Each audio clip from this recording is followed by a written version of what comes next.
Zebby's little audios. 'Twas the night before Christmas, and all through the house not a creature was stirring, not even a mouse. The stockings were hung by the chimney with care, in the hopes that St. Nicholas soon would be there. The children were nestled all snug in their beds, while visions of sugar plums danced in their heads. Mom in her kerchief, and I in my cap, had just settled down for a long winter's nap, when out on the lawn arose such a clatter, I sprang from my bed to see what was the matter. Away to the window I flew with a flash, tore open the shutters, and threw up the sash. The moon on the breast of the new-fallen snow gave a lustre of a midday to objects below, when what to my wondering eyes should appear but a miniature sleigh and 8 tiny reindeer, with a little old driver so lively and quick.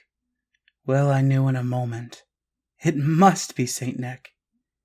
More rapid than eagles he coursed as they came, and when he whistled and he shouted and he called them by name. On Dasher, on Dancer, on Prancer and Vixen, on Comet, on Cupid, on Donner and on Blitzen, to the top of the porch, to the top of the wall. Now dash away, dash away, dash away all, as dry leaves that before the wild hurricane fly, when they met to an obstacle, mount to the sky. So up to the rooftop the coursers they flew, with a sleigh full of toys, and St. Nicholas too. And then in a twinkling I heard on the roof the prancing, the pawing of each little hoof. As I drew in my head and was turning around, down the chimney St. Nicholas came with a bound. He was dressed in all fur from his head to his foot, and his clothes were all tarnished with ashes and soot. A bundle of toys he had flung on his back, and he looked like a peddler just opening his pack. His eyes, how they twinkled, his dimples, how merry! His cheeks were like roses, his nose like a cherry. His droll little mouth was drawn up in a bow, and the beard on his chin was as white as the snow. The stump of a pipe he held tight in his teeth, and the smoke it encircled his head like a wreath. He had a broad face and little round belly that shook when he laughed, ho, ho, ho, ho, like a big bowl of jelly.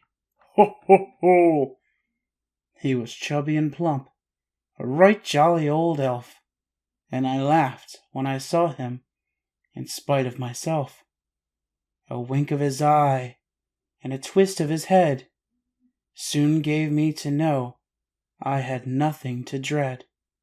He spoke not a word, but went straight to his work, and filled all the stockings, and turned with a jerk, and laying a finger to the side of his nose, and giving a nod up the chimney he rose.